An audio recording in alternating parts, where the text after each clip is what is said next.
pour le responsable de l'espace d'exposition. Je suis médiateur culturel au sein de l'association Carrefour. Et je suis moi-même artiste, sculpteur, peintre, dessinateur, graveur. Donc vous pouvez présenter votre travail et ainsi que les autres personnes qui sont là peut-être. Je vais présenter déjà les autres personnes par la plus précisément de mon travail. Après vous avez Paul, le deuxième exposant, qui travaille sur les éléments en résine et qui représente en même temps des vitraux. Alors pourquoi les vitraux? J'ai été victime de l'attentat de Nice. Voilà. Wow. Et donc j'ai perdu une amie. Et j'étais sur place et j'ai perdu une amie, enfin, bref. Et un an après, une église de Nice a organisé une soirée d'hommage. Je suis sourd et il y a des personnalités qui ont pris la parole. Moi, je ne comprenais rien. Alors, j'ai passé mon temps à observer autour de moi et c'était les vitraux. Alors, je me suis dit, je vais faire une série de vitraux pour rendre hommage à une amie et aux victimes. Oh, c'est très beau, c'est une très belle histoire, c'est très touchant. Et je continue. Je pense à eux, et puis, voilà, et puis j'ai fait les rosaces. La rosace de Notre-Dame, de Paris, qui est là-bas.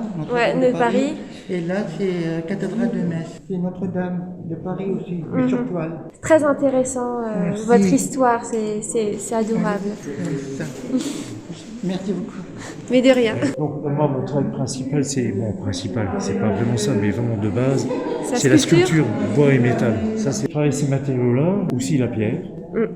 La pierre. J'ai déjà rencontré lors d'anciens parcours d'artistes une artiste qui travaillait la pierre, mais comment qu'elle rendait les parois lisses, c'est magnifique, c'est beau, c'est énormément de travail. La sculpture, je trouve ça très difficile, hein. Plus difficile que la peinture, je trouve. Ouais, ça dépend. Voilà. Après, c'est si on a la main ou pas. Hein. Mais c'est une technique artistique que je trouve très difficile. Il faut gérer l'espace, les matières, les matériaux sont pas toujours pareils. Alors que une peinture, c'est beaucoup plus stable, un papier, c'est stable. Après, c'est juste le geste qui change. Alors que là, c'est un matériau, il sera d'un bout à un autre, c'est pas du tout pareil. Il est traité, et puis bon, ça c'est des parties forgées, soudées. Il y a différents éléments. Il y a aussi des éléments de récupération. Ça, c'est des éléments qui ont été forgés. Et là, il est chauffé au rouge et puis il est martelé et tout ça. Là, on voit qu'il est soudé, c'est ça? Ça, c'est la soudure. Voilà. Et il y a l'oxydation qui travaille aussi. Et du coup, ça, c'est du bois que vous récupérez dehors? Oui, tout à fait. Alors, c'est après, là, oui, il y a différentes sortes de bois. Là, c'est du chêne. Là, c'est un fruitier. Des assemblages. Voilà. J'avais presque l'impression que c'était du cuir. J'imagine vous devez passer des semaines à travailler sur une œuvre aussi ça dépend, aussi grande. Oui, après tout est relatif. Au fond, on les laisse en repos. Moi, j'appelle ça mijoter, je les laisse dans un coin, et puis un jour, je les revois, et puis ça repart. C'est marrant, comme je retrouve toujours cette discussion-là avec d'autres artistes, et que des fois, on commence quelque chose, on n'a plus l'inspiration, on a un petit blocage, et on recommence des années, des mois après. Et là, ça revient et on peut le finir en une semaine, en un mois. Et je trouve ça génial. J'aime bien retrouver qu'on a beau tous avoir des médiums différents artistiques, on fonctionne tous quand même pareil au niveau d'un petit point commun. Et c'est génial. Et l'œuvre d'un artiste, c'est pas l'œuvre en elle-même matérielle, c'est un ensemble d'œuvres. Et c'est le chemin d'une œuvre à l'autre. Et donc il y a pas de discontinuité, c'est une œuvre continuelle du début à la fin. Sur le ressenti, c'est basé sur ce qu'on vit, sur le vécu, ce qu'on a vécu, ce qu'on va peut-être vivre. Il y a tout Une création d'un artiste, je dis toujours, c'est un petit bout de soi. J'ai toujours eu peur. Si un jour mes créations brûleraient, je pense que je sais pas ce que je ferais. Hein.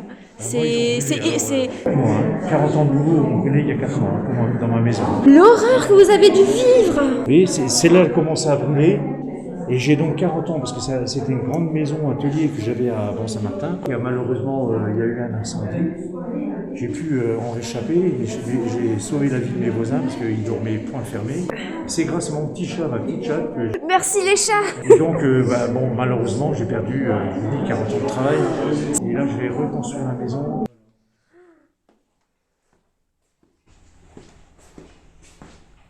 Wow. C'est énorme. Vous savez à qui ça me fait penser? Non. À Tinguely. Oui. De toute façon, il y a...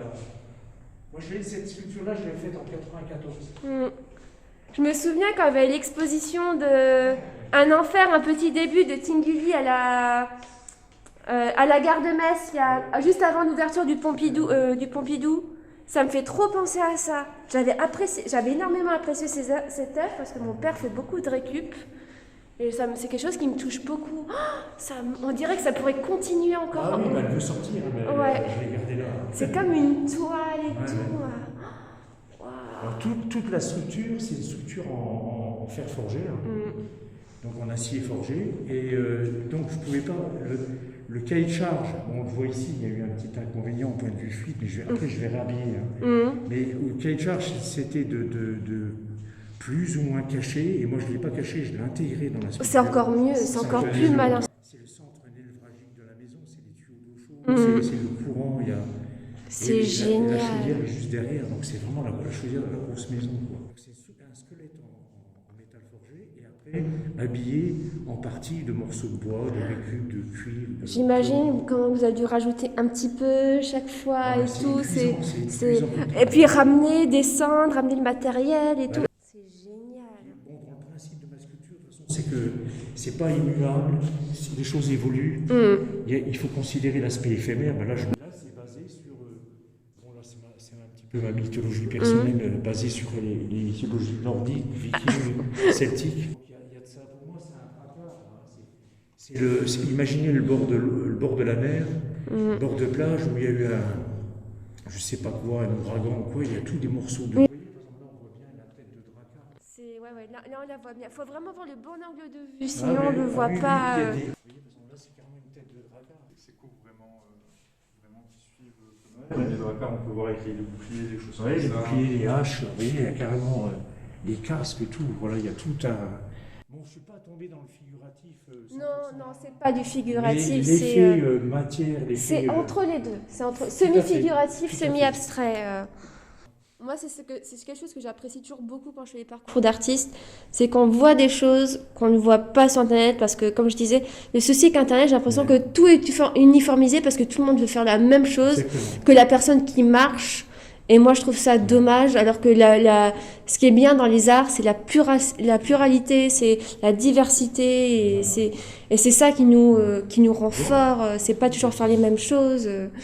Et il faut que ça continue comme ça.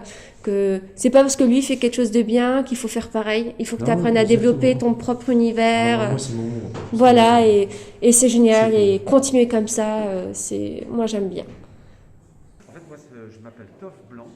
Ça fait 35 ans que je fais de la peinture, sculpture, montage, plein de choses. Et je travaille surtout avec de la récupération, en fait. Ça, c'est une table de jardin. Une table de jardin que j'ai enlevé les pattes. Ok. Là, je travaille sur du carton, sur du bois, sur du plastique, sur tous les supports. Et j'aime bien rajouter des choses. Et cette année, j'ai décidé de faire une collection qui s'appelle Je t'aime comme une fleur. Et je voulais que ça soit plus léger. Donc j'ai travaillé sur papier en fait. C'était un énorme rouleau. J'ai coupé en à peu près 1m50, 1m60. Voilà ce que ça donne aussi là-bas. Et là j'en ai fait une quarantaine. Ah oui, c'est pas mal. Hein. C'est surtout c'est des grands formats quand même. Hein. 40 formats comme ça. Oui, comme ça. Et l'accroche, c'est de la palette que j'ai brûlée. Voilà. Et l'accroche, c'est des fils de fer. Parce que j'aime bien tout récupérer et travailler vraiment. Et en fait, je travaille avec du relief. Donc dedans, il y a du carton, du crépi. Et puis je travaille par couche. En fait. J'aime beaucoup le dripping. Donc du coup, je charge et puis mon tableau va se monter au fur et à mesure que je peins. Je peux même des fois tout ressuyer, tout enlever et recommencer. Et puis des fois par transparence, garder ce qui reste. Et je travaille aussi la ferraille, le bois. Ça a été fait vraiment la période hivernale. Voilà, c'est l'une des créations les plus récentes. Mais du coup, c'est un thème particulier, celle-ci Les 40 sont faites comme ça en fait. Voilà. Et c'est vraiment le côté faire des fleurs parce que je suis plutôt très abstrait ou des choses. Ah, donc vraiment, essayer de repartir plus vers la nature, c'est ça? Voilà, oui, parce que La là, nature, je le suis en train de floral. travailler sur mon jardin, permaculture, avec des sculptures mélangées avec des mouvements, un peu comme ils font maintenant les jardins, un peu qu'on peut visiter en fait. J'utilise toute une palette de peinture et je travaille par couche. Donc principalement de l'acrylique, c'est ça? Là, c'est que de l'acrylique. Là-bas, c'est de l'huile, donc c'est de glycéro. Encore une autre peinture, c'est une peinture à voiture, glycéro. Donc ça donne pas le même rendu. Mais sinon, c'est principalement acrylique. Ce qui se passe aussi, c'est que des fois, je vais travailler des objets chez moi comme mes chaises. Celle-là, je l'ai travaillée avec de l'acrylique, avec de la glycéro mélangée en même temps. D'accord. Ça sèche complètement différemment. Et puis il y a des périodes où je vais aller plutôt dans l'atelier où je travaille que l'acrylique, donc tout ce qui est eau et la glycéro et ailleurs. Parce que quand je travaille la glycéro, je nettoie tous mes pinceaux au Wii Spirit. Je n'ai jamais acheté de Wii Spirit en fait. J'ai toujours récupéré du Wii Spirit et je le laisse reposer. Pour que ça décante Et l'acrylique, ma peinture, quand je nettoie mes pinceaux, je ne la jette jamais dans mon évier. Je la laisse dans des seaux, elle repose et je la récupère. c'est génial. Moi, je travaille avec de l'argile aussi pour que l'argile puisse prendre la peinture de l'eau. Ça m'embête de jeter de l'eau dans l'évier avec la peinture et tout. Donc, je sais bien qu'il y a des choses qui vont être transformées, mais le fait d'attendre l'eau, alors du coup, ça donne des odeurs aussi qui ne sont pas forcément agréables. Donc, je récupère aussi pas mal de parfums et je parfume. Cette technique-là, moi, en fait, je l'ai faite différemment. C'est-à-dire que quand je peins un tableau, si je suis en train de finir avec un beau jaune et que j'ai plein de jaune sur mon pinceau, je vais aller le mettre sur un autre tableau qui, lui, va être en construction. Et en fait, je travaille une quinzaine de tableaux tout le temps en même temps. En fait, ça fait 35 ans que je suis tout le temps... Quand j'arrive dans une maison, je fais d'abord mon atelier et dans mon atelier, je fais une cuisine s'il faut pour manger. Mais je ne fais pas le contraire, je ne fais pas une cuisine, puis après je cherche un endroit pour peindre. Ma façon de faire. Bah, c'était très intéressant. J'aime bien ce genre de processus. Ok, Voilà. merci beaucoup. Je fais de la photo, et particulièrement des photos thématiques eau. L'histoire commence là. Je fais des photos, un peu au feeling, un peu comme ça, et je suis en vacances. J'allume mon ordinateur et je vois cet effet. Donc des choses que je maîtrise et des choses que je ne maîtrise pas. Ah, on joue avec le hasard. Voilà, ça me plaît bien de lâcher prise. Il y a toujours cet effet de surprise qui est intéressant. Une fois que j'ai découvert ça, je me suis dit je vais recommencer, sauf le danger, c'est qu'une fois qu'on conscientise, on a peut-être un petit peu peur qu'il y ait moins de lâcher prise, moins de magie, et que ça ne fonctionne pas. Donc, j'ai quand même réussi à garder cette part énigmatique, et jouer avec les reflets, la lumière, le soleil, les mouvements de l'eau, les mouvements des modèles. Et donc, on arrive sur une seconde série, j'en ai eu plusieurs. Je sais pas, J'aime bien, ça fait un reflet très feu ou très un peu papier brûlé aussi, la photo. Et ça, je trouve que ça mélange beaucoup de choses d'un point de vue graphique. Soleil, eau, glace, feu. On dirait presque une peinture aussi. Oui, aussi, beaucoup. Parce que c'est très en mouvement, c'est pas statique. C'est pas quelque chose de plaqué. Il y a cet effet, oui, un peu magique, moi qui me plaît beaucoup. Et les gens se servent. Je suis partie, alors là on est en piscine, et ensuite, deuxième aventure, là je suis en Italie. Ma nièce est à côté de moi, je vois là on est sur la couleur, on est en mer. J'attrape un pédalo, je monte sur le pédalo et quelque chose de très spontané, je suis en mer et voilà ce que c'est. Donc là j'ai toute une série aussi là-dessus. Et puis là, voilà, il y a la couleur, c'est un petit peu différent. Mais là, voilà, c'est pareil, c'est un corps, c'est dilué, ça se déstructure, enfin il y a des effets ça me fascine en fait. Et c'est pris comme avec quel type d'appareil photo? Un boîtier réflexe, un téléphone portable? Non, pas de portable, pas de téléphone portable. Non, je pose la question parce qu'il y a des artistes qui fonctionnent avec le téléphone portable. Moi, j'ai une autre série là qui est totalement différente. J'ai fait avec aussi, je fais beaucoup avec le portable aussi, mais pas celle-ci. Donc là, c'est avec un boîtier réflexe. Voilà. C'est fait avec du plein format. Après, je suis pas du tout technique, moi. Moi, c'est la prise de vue. Après, même le traitement, enfin, je traite très rare. Là, j'ai rien fait, j'ai dû l'apexer. Peut-être recadrer, resserrer, et encore, je suis pas sûre. Mais toute l'autre partie m'intéresse très peu. Moi, c'est le côté magique, la prise de vue. Et après, j'aurais bien envie de donner à quelqu'un d'autre le reste. Là, c'est un triptyque, donc c'est la fille et la mère. Et là, on retourne en piscine. On est toujours sur les mêmes effets. Ça fait très fœtus. Oui, tout à fait. Ouais, au niveau des formes et tout.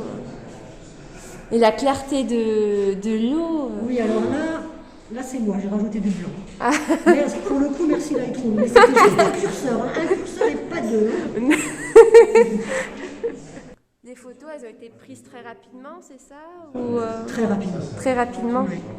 Là, on est à Paris, aux Galeries Lafayette. On dirait une peinture. Tout à fait. Ouais, vraiment, c'est incroyable. Incroyable. Ouais, parce qu'on dirait pas que c'est une photo. Hein. Tout à fait. Je retrouve vraiment des touches qu'on voit vraiment dans les peintures un peu plus classiques. C'est trop, Donc, hein. c'est une dame qui prend l'ascenseur dans le Galerie Lafayette de Paris. Ouais, là, on reconnaît dans le fond les vêtements sont importants. Oui. Bah là, c'est comme si je faisais de la peinture. Hein. Merci Lightroom. Alors pour le coup, là oui, Ah, c'est la prise que, on va dire que pratiquement tout se joue. À la prise, 80%. Et après le travail, la petite palette de couleurs, c'est 20%. Bon, bah, je vous remercie. Merci à vous pour votre intérêt, votre regard.